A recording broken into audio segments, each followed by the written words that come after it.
Hey you guys, it's Rachel here with Senza Tempo Cane Corso, here with your update on the babies.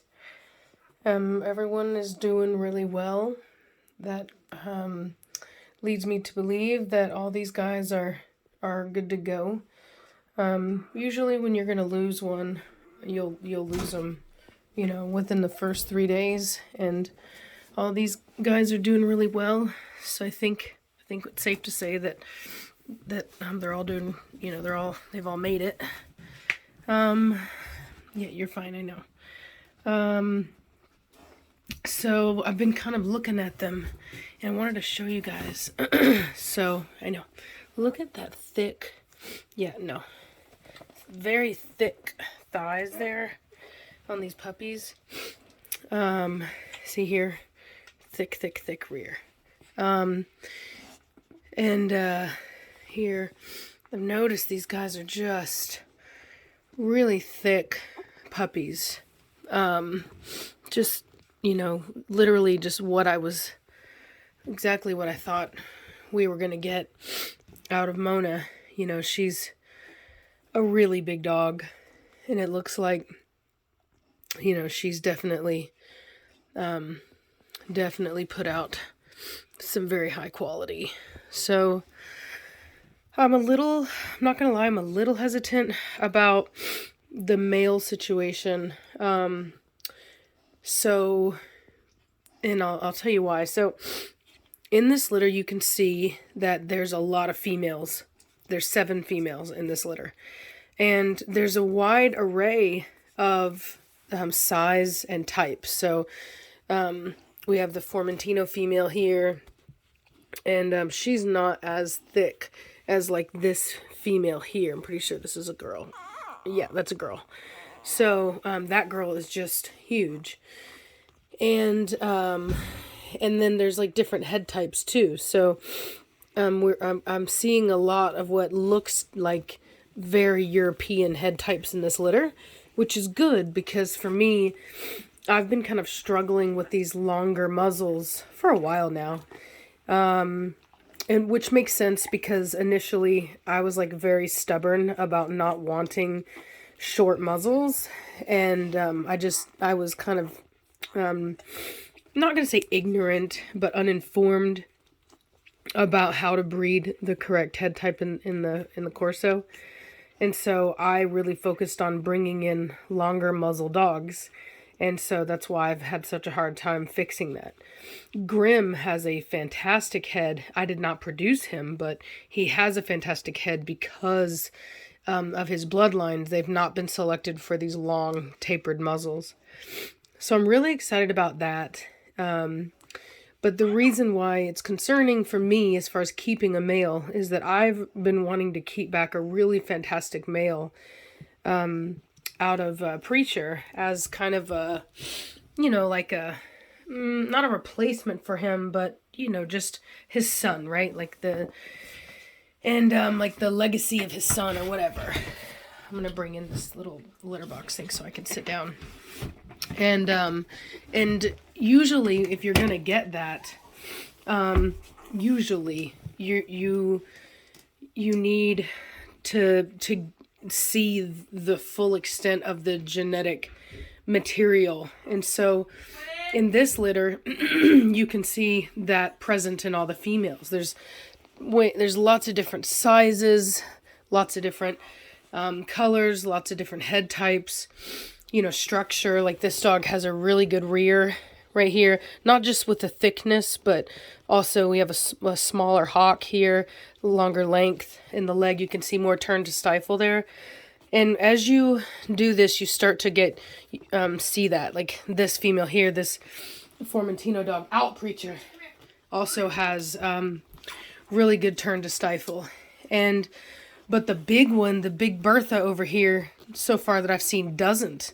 And so, now granted, it's very early to be making these assessments.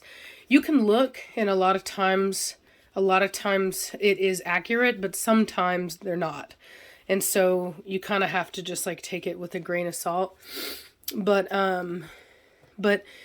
when you only have 4 males, that isn't necessarily a lot to pick from. And so you can't really be sure that you're getting the best genetics out of that.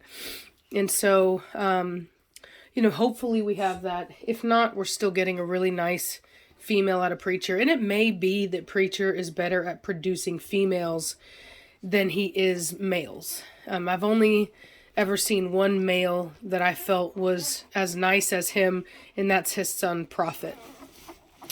No, you stay. You stay. You stay.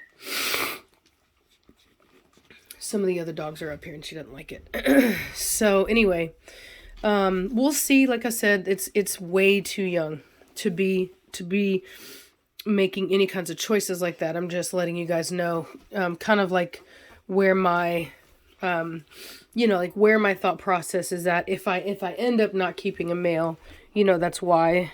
And, hopefully I do. 'Cause like I said, I really feel like a Mona son would be just the coolest thing.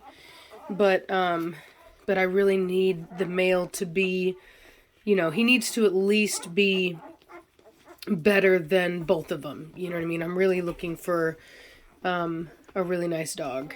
And so hopefully that's what we end up with.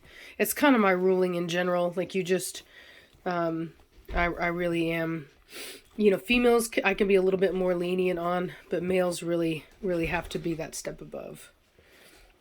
Mona Lisa. Mona. Hold on. There we go. That wide angle messes up the ratio. Look at that big old fat head. Watch out. Mona. She's like, don't look at my child. Don't look at my child. Look at that big old fat head. Let's see if it'll clear up. I don't know. Big old fat head. What? What? Are you mad that people are up here? Are you mad that dogs are up here? Are you mad? Are you mad? She says, this is my space only. My space only. Boop, boop, boop. I will say that I was looking at the date that Trinity was put to Achilles, and she only has like 2 weeks left, so I have a feeling that pairing did not take. And so if you're on that Trinity litter, you can contact me, and if you want to move over to another litter, you can.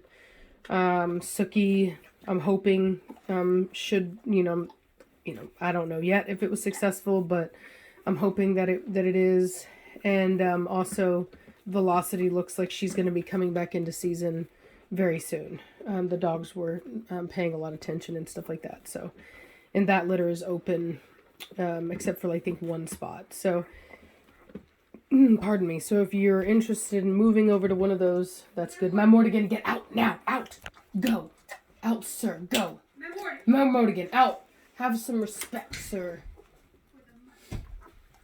He can be a real punk. So yeah. So anyway, so there's that. And then Zoe should also be coming in about a month and a half. I was looking at her, and so that's what, out, Man Mortigan, go. Go. Yeah. I know, you're sweet baby. Yes, you are. You're sweet baby. I took Don Juan out today. I took him with me to the feed store.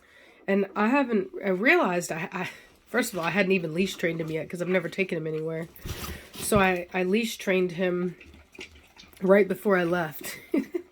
I'll have to show you guys how I do that. Leash training, honestly, a lot of times I'll leash train my dogs in the parking lot right before I bring them in. I mean, it's very fast. Very simple, very fast, very uneventful, not stressful, just quick,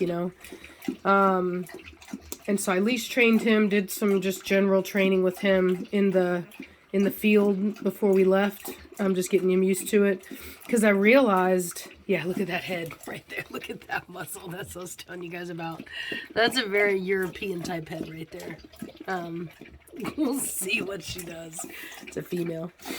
So, so anyway, what was I saying? Dang it, Bobby. What was I saying? I lost my train of thought. Oh, took him in. He did really well. He was scared, nervous, because he'd not ever seen people before other than us, but he did really well. People could pet him, and he didn't freak out. He didn't mess himself or try to bite or growl or anything like that. He just did really well, and I was very proud of him. So I'm going to start working with him more. He is a gigantic dog. I think he's like 130 pounds. I need to weigh him, but I'm pretty sure he's around 130 pounds, and he's only 10 months old. So he's a monster. He's a giant. He may be, honestly, like, other than the height of my Mortigan, he may be one of my biggest dogs. So anyway, I'm going to let y'all go. My phone is on 5%. It's threatening to die on me, so I'm going to talk to y'all later. Oh, and by the way, all the positive thoughts and prayers must have really helped, because let me tell you something. I woke up feeling fantastic. I got up, I got to work, I cleaned out my kennels, I put new bedding in, I put all new straw in for the dogs because there's a storm coming, and I cleaned out their water bowls and fed everybody. I did all the upkeep that needed to be done, and anyway, I just feel fantastic. So thank you guys so much. I know it had something to do with that, and you know, you guys rock. Have a great day. Bye-bye.